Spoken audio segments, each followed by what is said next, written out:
Spencer, I got a message on that plane. It's a big truck with a mural painted of an airplane diving into New York City and exploding. I don't know what's in the truck. The truck is in between 6th and 7th on King Street.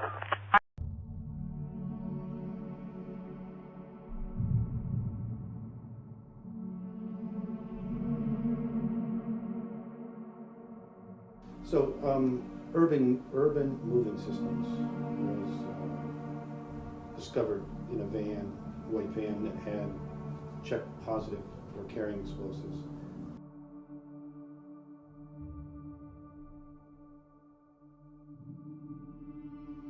And they were caught videotaping the collapse from their van in Liberty Park.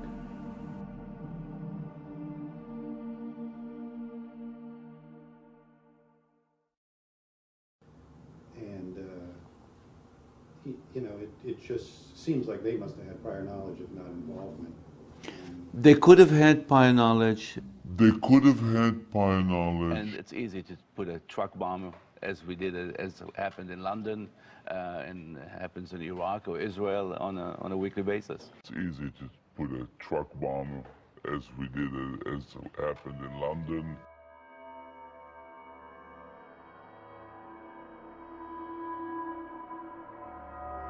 The FBI has now put out a nationwide APB, all points bulletin, for a white Chevy van with New Jersey registration. Written on the back is Urban Moving Systems. Apparently there are 3 male occupants. Let's repeat that.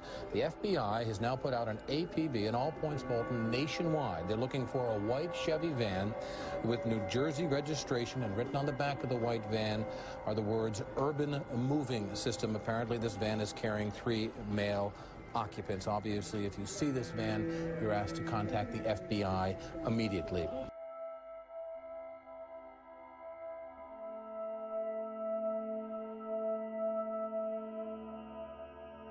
I grabbed my binoculars and I could see the towers from my window. And this is where I'm looking. And all of a sudden, down there, I see this van parked. And I see 3 guys on top of the van, and I could see that they were like happy. They didn't look shocked to me. They didn't look shocked. There was a group of Israelis, some of whom later were revealed as Mossad assets, who were arrested after cheering and high-fiving and videotaping the crash of the airplanes into the World Trade Tower. I just happened to see the van and, hollered over to my lieutenant. I think that could be the van. We checked it out, and it was. We were all on edge, obviously, so I really wasn't looking to make friends with these people, and neither were the officers that I were with. Once we started talking to them, they were pretty much like, hey, we're not against you, we're with you.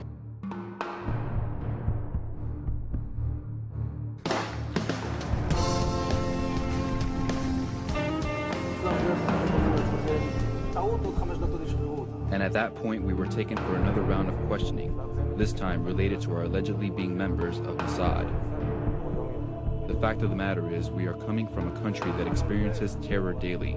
Our purpose was to document the event.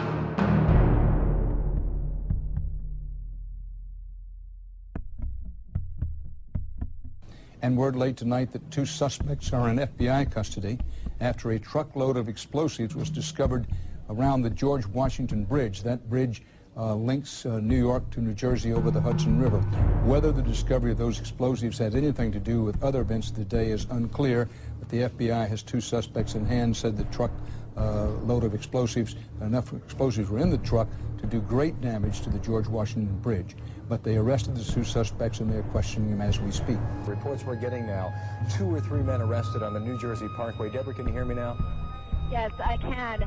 That is the information that I'm getting from 2 sources, that there was a van either on the New Jersey Turnpike or the Garden State Parkway, and that it was near the George Washington Bridge. There were 2 or 3 men who were in the van. The van was pulled over. It is not clear why the van was pulled over, but when it was, law enforcers found tons of explosives inside of the van. That is right now all I'm hearing. hearing, but again, 2 to 3 people in custody, and we are trying to get more information on that right now. Deborah, I don't mean to put you on the spot here. Do you know where on the Jersey Turnpike this was? How far from New York City? We do not know that. We are looking into that. There is one report that it was the New Jersey Turnpike. There is another report that it was very close to the bridge, if not on the bridge. So again, these details all emerging, and we're trying to piece them together. But that's what we've got so far. 2 to 3 people in custody right now, found with a van filled with explosives. The New York City Police Department has a report that the FBI is responding to New Jersey because a truck reportedly loaded with explosives has been stopped by authorities on the road there, and the men with that truck have been detained.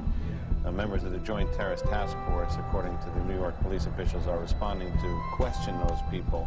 I want to underline that all the phones to police headquarters and to the FBI from here seem to be disabled. So sorting through these reports to get specifics, to sort them out can sometimes take time, but this is information that is in the possession of the police department, comes from the FBI, and we don't know the exact significance of it.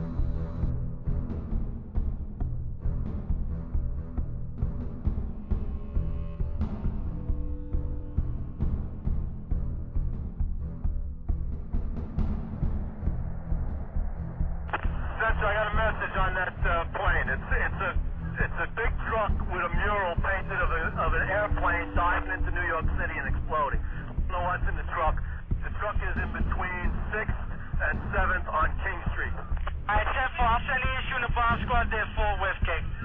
The forward? The forward, that West message?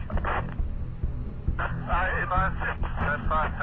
With a mural painted, airplane diving into New York, blowing up. 2 men got out of the truck, ran away from it. We got those 2 under. That's good. You got those? Are you holding those 2 guys, Kay? We have them under. Let's get some units going there. Listen, investigate the beat the out of them. All right, get in. All right, listen, you need any further on those 2 guys over there? You all right over there, Kay? We have both suspects under, Kay. We have the suspects who drove in the van exploded. We have both of them under, Kay. Let's get some help over here. Now, I'm sending you here to shoot there. I just want to make sure you and your guys are all right over there, Kay. That's all. What's the location of that, Kay? Put them up. You know, we have both Neotrans driven that exploded. Is that correct? What location? The location, Kay. You read that? That's the chance for us. What's that location, please? King Street between 6th and 7th. Dean Street, 6th and 7th Avenue. Dean between 6th and 7th Avenue. Which unit is on the scene on King 6 or 7? Which unit are you, Kay? Captain Calamuso on Central. Central evacuate. What's that? Explosion. Which unit is on the scene on King Street, Kay?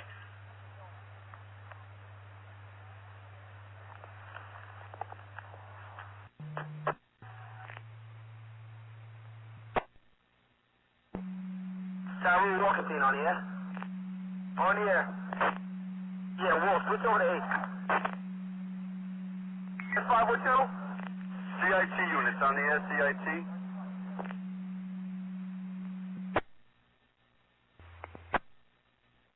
38. Central, can you see if you can write the Chief of OCCB on this frequency? Chief OCCB on the air, Chief OCCB on the air.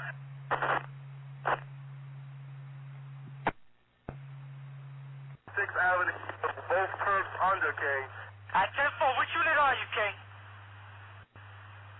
Sergeant.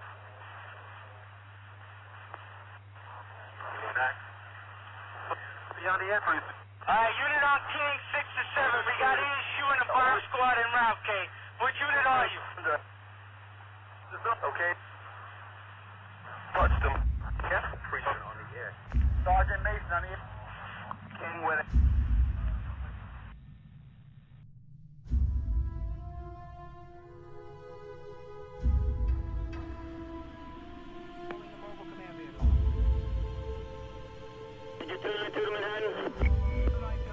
Platoon 2 and all out of 135 King Street and 6th Avenue for a possible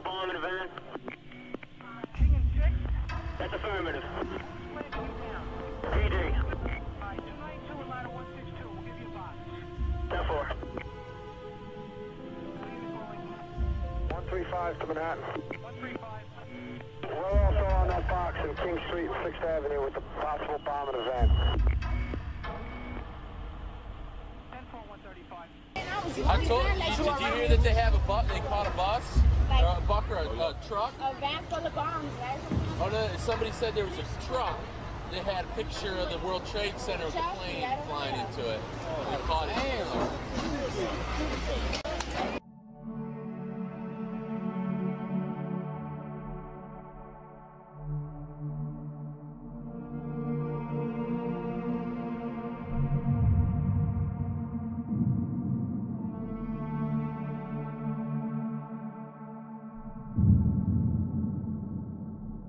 By now, I think it should be abundantly clear that Urban Moving Systems was in fact a Mossad front company. It was run by a known Mossad operative named Dominic Suter, who fled back to Israel after initial questioning from FBI investigators. In June of 2001, months before the terrorist attacks, Urban Moving Systems was given over a $498,000 business loan, which would never be paid back. You're probably thinking to yourself at this point, this is pretty damning information. Why was there no investigation, and what became of all the Israelis that were detained before, during, and after 9/11? The reason there was no investigation has to do with Israel First Zionist and key political positions. Representative Jane Harman was the chairwoman of the Homeland Security Subcommittee on Terrorism, and she was instrumental in seeing that there was no investigation into Urban Moving Systems. Michael Chertoff at the time was Assistant Attorney General, and as head of the criminal division of the Justice Department, he made sure all the detained Israelis were released back to Israel on minor visa violations. He would later go on to be the second head of the Department of Homeland Security.